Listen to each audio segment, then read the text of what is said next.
بسم الله الرحمن الرحيم. الحمد لله رب العالمين والعاقبة للمتقين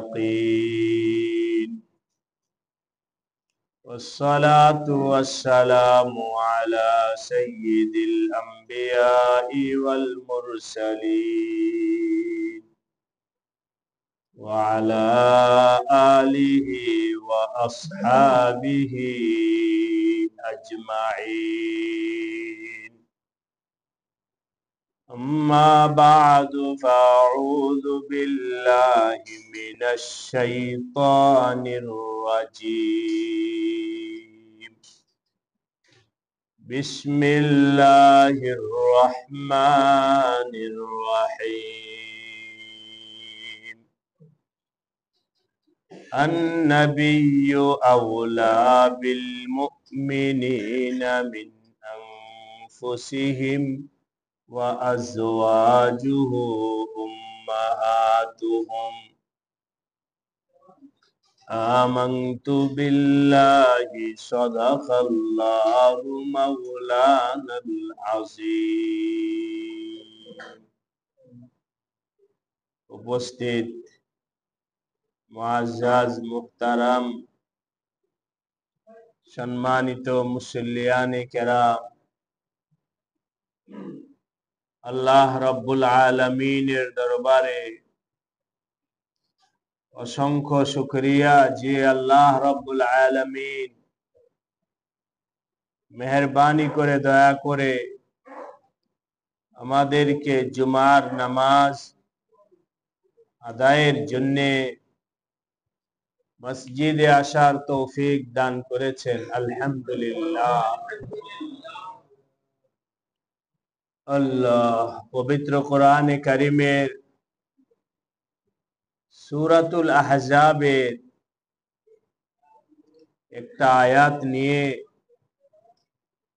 আমাদের ধারাবাহিক আলোচনা শুরু হয়েছে। আল্লাহ পাকের কালাম মহাব্বতের সাথে মন দিয়ে শুনতে হয়। যখন আল্লাহ পাকের কালামের আলোচনা চলে তখন এদিক সেদিক তাকাইতে নাই। কানের আওয়াজ যেন অন্যদিকে না যায়। ডানে বামে তো অনেক আওয়াজ হতেই পারে,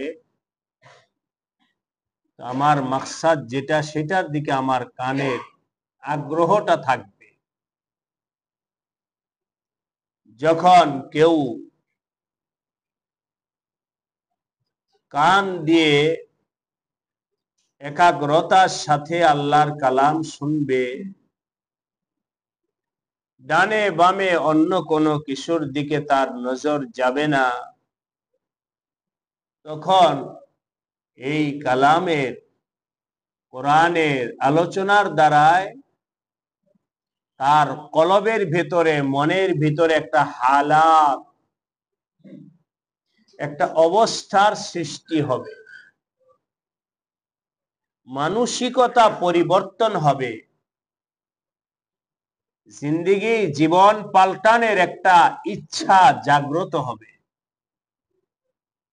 মনের ভিতরে যোগ বিয়োগ আসবে যে আমি এতদিন কি ভাবলাম, এতদিন আমার ফিকিরে কি ছিল, আর এখন কোরআনে কারিমের আলোচনার দ্বারা আমি কি বুঝলাম, যোগ বিয়োগ আসবে। আর ভাই ও দোস্ত, যদি আমার সেভাবে মনটা না লাগে,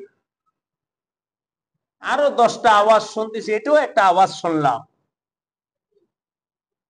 তাহলে সেই আলোচনা আমার কলবের রংকে পরিবর্তন করবে না।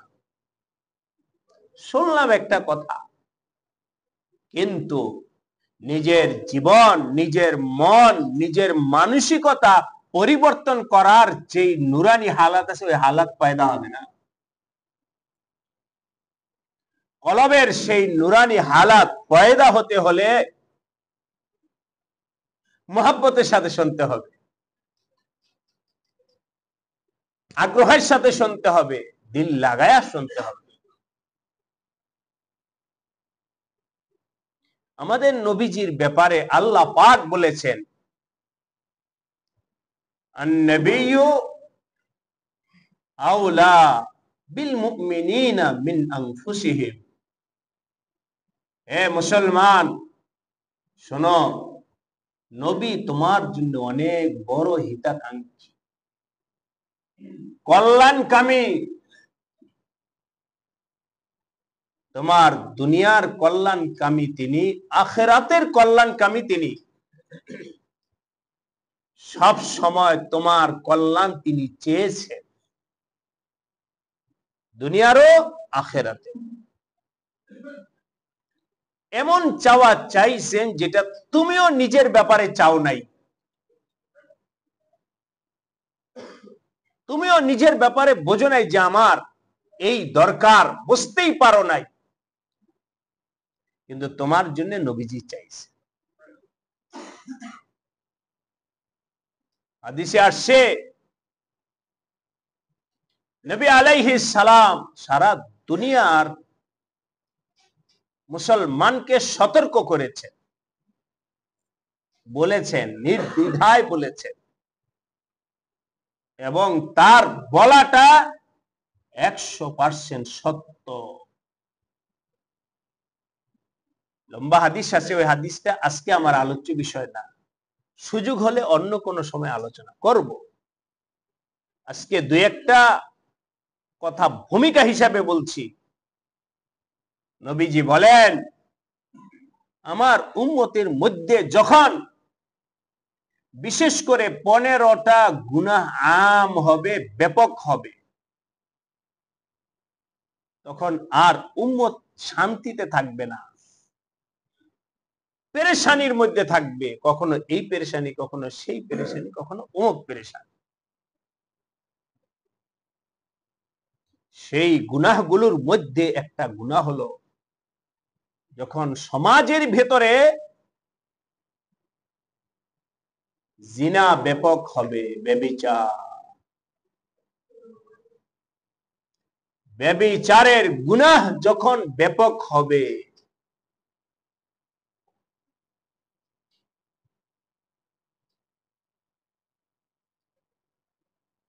সমাজের মধ্যে যখন মদ এবং নেশা ব্যাপক হবে, মানুষের মধ্যে নাচ গান, আনন্দ উল্লাস, এই যে এখানে আসে, জায়গা আসে,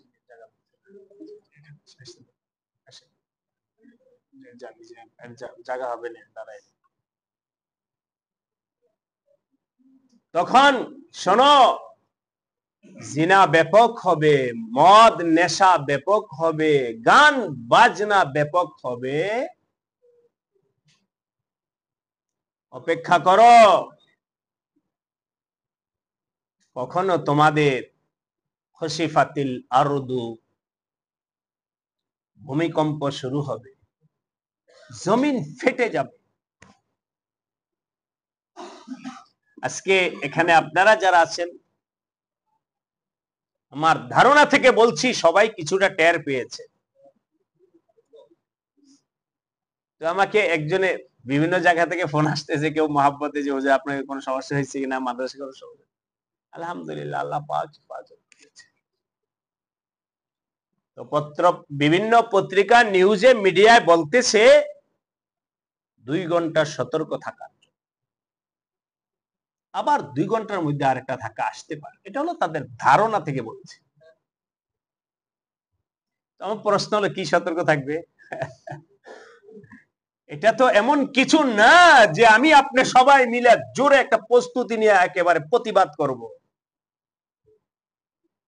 কোথায় যাইবা তো? যখন জমিন কাঁপবে, বিল্ডিং কাঁপবে, রাস্তাঘাট কাঁপবে, রাস্তা ফেটে যাবে, তুমি যাবা কোথায়? মানুষ একটা অবুঝের মতো বলে যে সতর্ক সতর্ক থাকবে কি, কোন সুযোগ নেই ভাই দোস্ত। নিরাপত্তার জন্য যে ঘর বহুত বড় কঠিন পাইলিং করে মোটা রড দিয়ে বানাইছে, ওটা পর্যন্ত কাঁপতেছে, আর যাবা কোথায়? সুতরাং নবী আলাইহিস সালাম বলেছেন, তো সতর্ক কি বলেন দেখি আপনারা। বলার দরকার নেই, আপনাদের বিবেকের কাছে একটা প্রশ্ন। ভূমিকম্প হতে পারে আবার 2 ঘন্টার মধ্যে, আপনি আর রাষ্ট্র কে কি সতর্ক করবে? কি সতর্কতা হবে আমাকে এটা বুঝান। একটাই সতর্কতা আছে, ফাফিরু ইলাল্লাহ, আল্লাহ পাকের কাছে তওবা করো, কান্নাকাটা করো, এছাড়া আর কোনো হাতিয়ার নেই, কোনো হাতিয়ার নাই। সাহাবায়ে কেরামের জামানায় যখন কোন হালাত এভাবে আসতো, বিপদের হালাত, বিপর্যয়ের হালাত, আসমানি আফাত, আল্লাহ পাকের পক্ষ থেকে যখন কোন মুসিবতের আভাস পাইতো, সব দৌড়ায় নবীজির কাছে হাজির হইত আর আল্লাহ পাকের কাছে কান্না কাটে। আজকে মুসলমান জানেই না যে এই সমস্ত বিপদের সময় কি করতে হবে, এই সমস্ত হালাত আসলে কি করতে হবে। বলে দেই, মনে রাখবেন কিছুই করার নেই, আপনার না তাকাত আছে, না ক্ষমতা আছে, না কিছু আছে, কিচ্ছু নাই। তওবা করো, ইস্তেগফার করো, আল্লাহ পাকের কাছে মাফ চাও, হে আল্লাহ তুমি মাফ করে দাও। তওবা করো, তওবা করো, কান্নাকাটা করো। এটা তো এমন একটা আল্লাহ পাকের পক্ষ থেকে হালাত, যেখানে না মুরব্বীদের বাঁচার উপায় আছে, না যুবক, না ছোট, না বাচ্চা, না মহিলা, কারোর জন্য আলাদা কোনো নিরাপত্তার ব্যবস্থা নেই। এই কথার কথা বলছি ছোটখাটো করার জন্য না, আমাদের বিবেককে নাড়া দেওয়ার জন্য। আপনার বিল্ডিং কাঁপছে, আমাদের বাংলাদেশের প্রধান উপদেষ্টা বিল্ডিং কি কাঁপে নাই? নাকি নিরাপত্তার কারণে এখানে অফ ছিল? আপনার কুরের ঘর যদি কাইপা থাকে, বাংলাদেশের সেনা প্রধানের অফিসও কাঁপছে। আল্লাহ পাকের এখানে কোনো তফাৎ নেই, সবার একই হালাত। সুতরাং ভাই দোস্ত, কোনো উপায় নাই, তওবা ছাড়া, ইস্তেগফার ছাড়া, আল্লাহ পাকের কাছে মাফি চাওয়া ছাড়া কোনো উপায় নেই। উম্মত আজকে ভুলে গেছে, আল্লাহকে ভুলে গেছে। আল্লাহ আমাদের সবাইকে তৌফিক দান। নবী আলাইহিস সালাম বলেছেন, এই অন্যায়গুলো হলে তোমাদের এই সমস্ত ভূমিকম্প হবে, জলোচ্ছ্বাস হবে, বিভিন্ন হালাত সৃষ্টি হবে। সুতরাং এই সমস্ত হালাতে একটা কাজ হলো তওবা করা, ইস্তিগফার করা, মাফ চাওয়া, আল্লাহ পাকের কাছে নিজের গুনাহের জন্য আল্লাহর কাছে মাফ চাইতে। আর স্থায়ী সমস্যার সমাধান হলো, স্থায়ী সমস্যার সমাধান হলো, স্থায়ী সমস্যার সমাধান হলো যে সমস্ত গুনাহের কারণে আজকে এই সমস্যা আসতেছে, আল্লাহ পাকের পক্ষ থেকে এই বিপদ আসতেছে, ওই গুনাহগুলোকে তোমরা ছাড়ার চেষ্টা করো। জিনা ব্যভিচারের যত আসবাব উপকরণ আছে সব বন্ধ করো, বেহায়াপনাকে বন্ধ করো, নেশা মদ বন্ধ করো, গান বাজনা আনন্দ উল্লাস বন্ধ করো। যতগুলো অন্যায়ের কারণে এই সমস্ত আল্লাহ পাকের পক্ষ থেকে আযাব আসে, ওই গুনাহ থেকে তোমরা বিরত থাকো। স্থায়ী সমস্যা। এই সব তালিম, এসব হেদায়েত দিয়ে গেছেন আমাদের নবী। এখন আপনাদের কাছে আমার প্রশ্ন, আমার আপনার নিরাপত্তার পথ বলে গেছেন কে? নবীজি বলে গেছেন, নবীজি সাল্লাল্লাহু আলাইহি ওয়াসাল্লাম। তোমরা ভূমিকম্প থেকে বাঁচতে চাও, এই কাজ করো, পাইলিং মজবুত করো, কাম হবে না, কাজ হবে। এজা শামসু কুওয়ারাতা, আরে তোমাদের কিসের পাইলিং আর এই সমস্ত বলো, সূর্য পর্যন্ত টুকরা টুকরা হয়ে যাবে, পাহাড় পাহাড় পাহাড়। আপনারা তো কথার কথা, আমাদের বাংলাদেশের মানুষের তো পাহাড়ের বিষয়টা এখনো মাথায় আসেনি। এক একটা পাহাড় শেষ কোথায় বলা যায় না, পাহাড়ের উপরে কি আছে বলা যাচ্ছে না। পাথরের পাহাড়, এই পাহাড় গুলো পর্যন্ত রেজা রেজা টুকরা টুকরা হয়ে যাবে আল্লাহ পাকের হুকুমের সামনে। আপনার পাইলিং আর কতটুকু মজবুত হবে বলেন দেখি? এটম বোম পর্যন্ত যে পাহাড়কে কাঁপাইতে পারে না, ওই পাহাড় কেঁপে উঠবে আল্লাহ পাকের হুকুমের সামনে। সুতরাং ওই সমস্ত যা কথা বলে দুনিয়াদার মানুষ, যে এই করতে হবে সেই করতে হবে, ভূমিকম্প থেকে নিরাপত্তা, এই সেই, এগুলো হলো দুনিয়ার আসবাব উপকরণ, একেবারে সামান্য, কাবাইতিল আনকাবুত, মাকড়সার জালের মতো। আমার আপনার নিরাপত্তার ব্যবস্থা হলো মাকড়সার জালের মতো। আসল নিরাপত্তার সবক আমার নবীজি দিয়েছে, গুনাহ ছাড়ো, গুনাহ থেকে তওবা করো। তওবা ব্যক্তিগত পর্যায়ে হতে পারে, তওবা সামাজিক ভাবে হতে পারে, তওবা রাষ্ট্রীয় ভাবে হতে পারে। আল্লাহ আল্লাহ আমাদের সবাইকে মাফ করে। আমার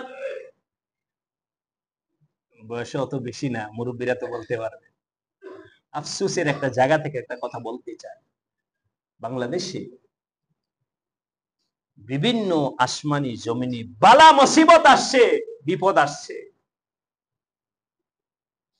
বিভিন্ন হালাত পরিবর্তন আসছে। রাষ্ট্রীয় ভাবে তওবা করার ডাক কোন রাষ্ট্রপ্রধান থেকে শুনছেন কিনা আমার জানা নেই।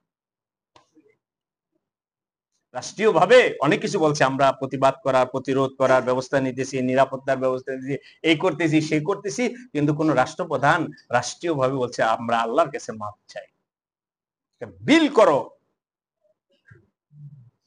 আল্লাহর কাছে মাফ চাইতে লজ্জা লাগে।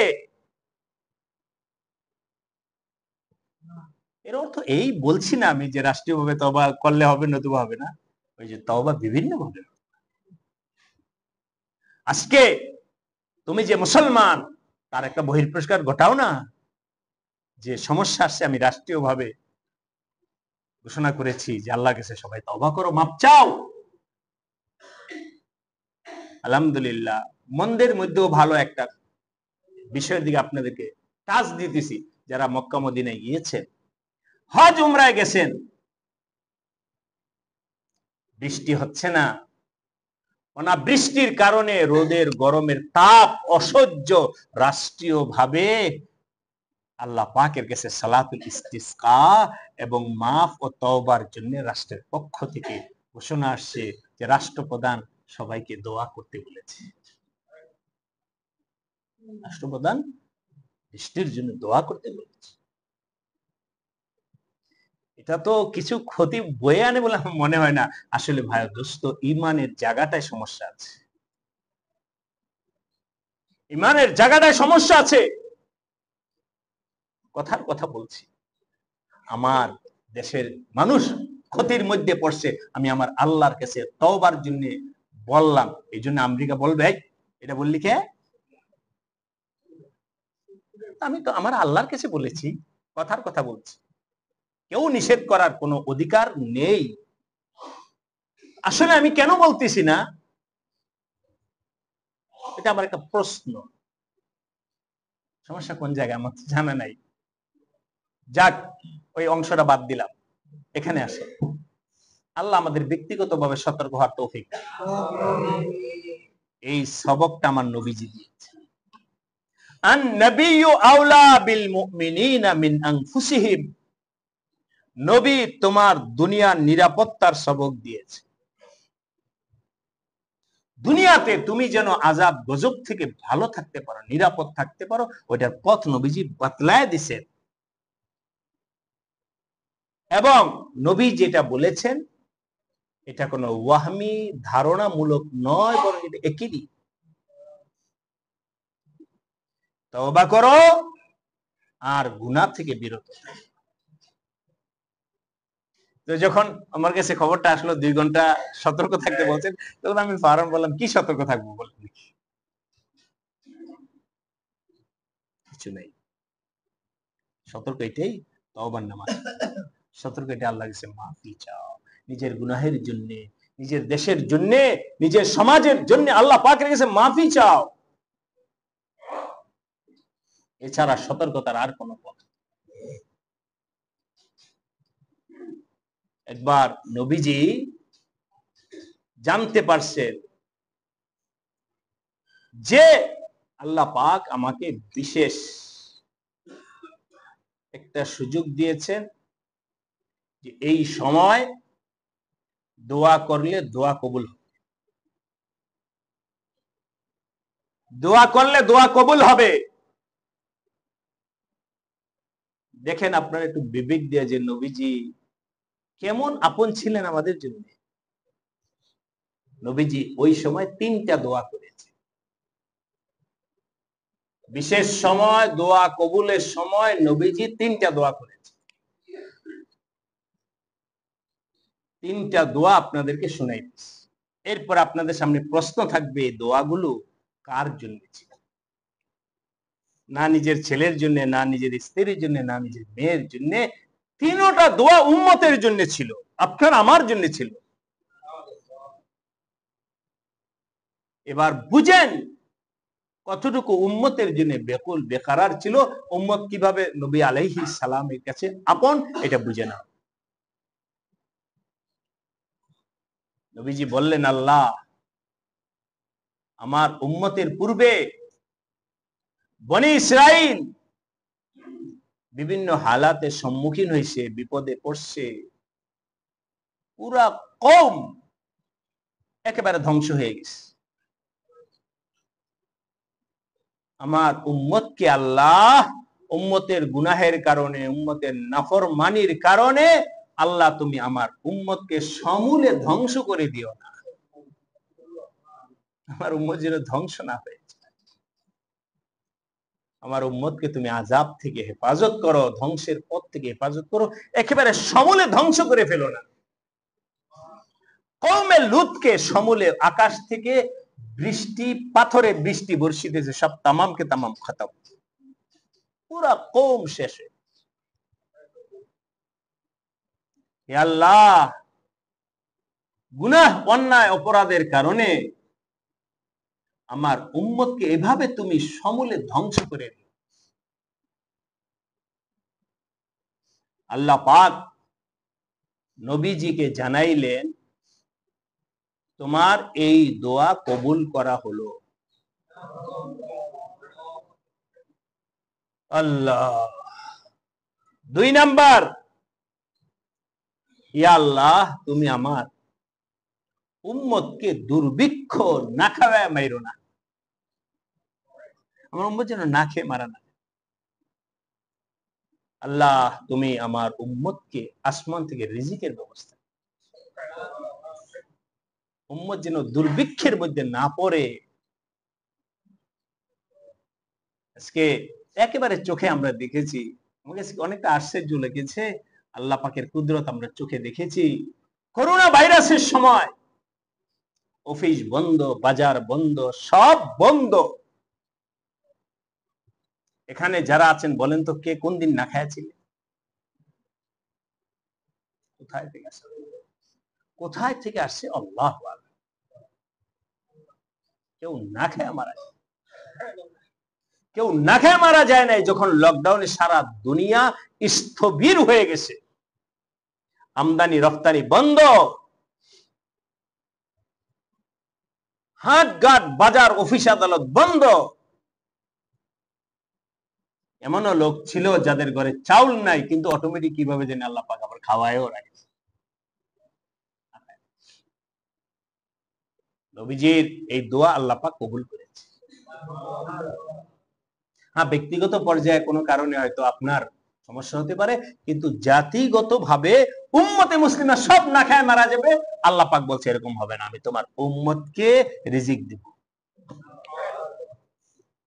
উম্মতের জন্যই নবীজির এই দোয়া। 3 নাম্বার নবীজির চাওয়া ছিল, আমার উম্মত যেন আপোষে লড়াই না করে,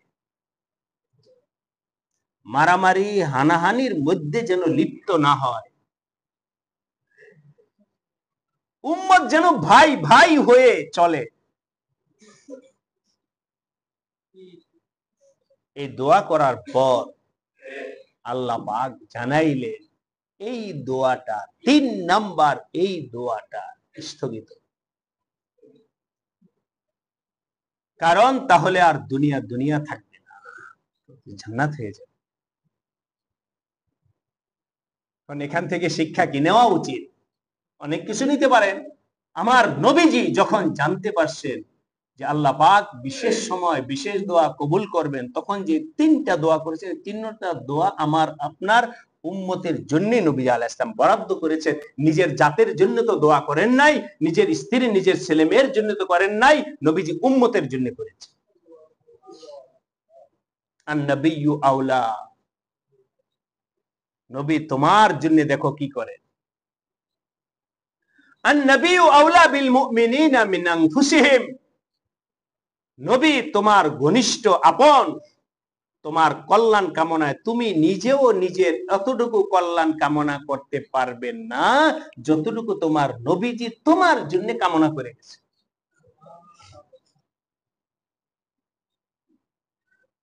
দুই নম্বর হলো, 3 নম্বর দোয়া যেটা নবীজির কে আল্লাহ পাক বলেছে এটা কবুল হলো না, এ ব্যাপারে আমাদের সতর্ক থাকা উচিত।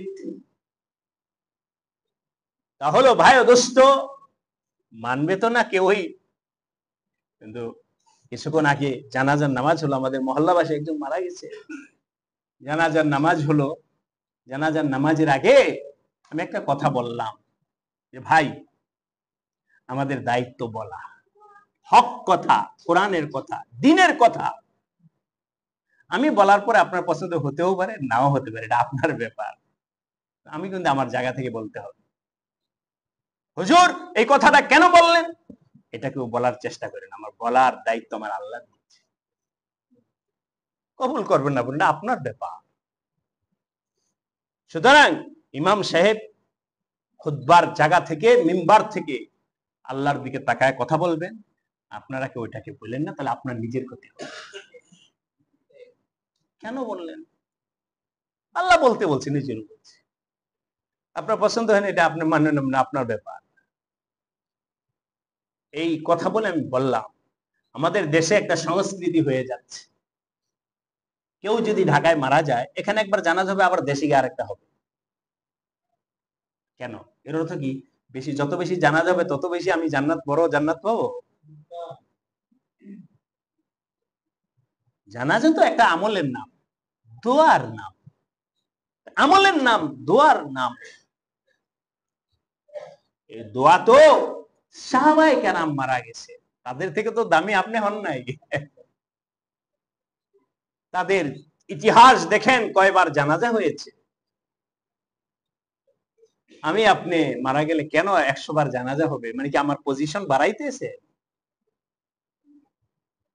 খেলাফে পয়গম্বর, আমার নবীজি সুন্নাহর খেলাফ কোন কাজের মধ্যে কখনোই কোনো কল্যাণ এবং কামিয়াবি, সফলতা নেই, সওয়াব নেই। বাস, এখানে জানাজা হয়ে গেছে, কথার কথা বলছে, বাড়িতে নিয়ে দাফন কাফন করেন। হঠাৎ একজন আয়েশা বলল, আমি তো জানাজা পাই নাই, আমার মামা। দোয়া করো আল্লাহ তাকে মাফ করে। সবাইকে নিয়ে জানাজা পড়তে হবে এমন কোন সম্ভব? 10 বার পড়লেও তো আমার সব আত্মীয় আমার জানাজা শরীক হতে পারবে না। দোয়া করো। কিন্তু এই বিষয়টাকে আজ ব্যাপক হচ্ছে, সবাই জানাজা 2টা পড়ে, এখানে একটা দেশে একটা। বলে দিলাম, আবেগের নাম ইসলাম নয়। আপনার অভিমতের নাম ইসলাম নয়, আমার নবীজি এবং সাহাবায়ে কেরাম যেভাবে চলেছেন ওইটা মানার চেষ্টা।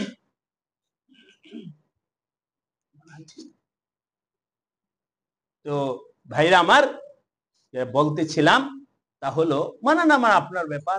নবীজি আলাইহিস সালাম উম্মতের জন্য দোয়া করছেন, উম্মত যেন আপসে ঝগড়াঝাটি না করে। এই জায়গা থেকে আমি আপনাদেরকে এখন সংক্ষেপে বলতে চাই, সময় শেষ, আবার সুযোগ হলে কখনো যদি বিস্তারিত বলার সুযোগ হয় বলবো। আপনার আমার সাথে ইসলামের কোনো বিষয় নিয়ে দ্বিমত হতে পারে, কোন বিষয় নিয়ে আপনার মত ভিন্ন আমার মত ভিন্ন হতে পারে, কিন্তু আপনি আমার বিরুদ্ধে লাঠিটা নিয়ে উঠছেন কেন? আপনার জায়গা থেকে আপনি বলেন,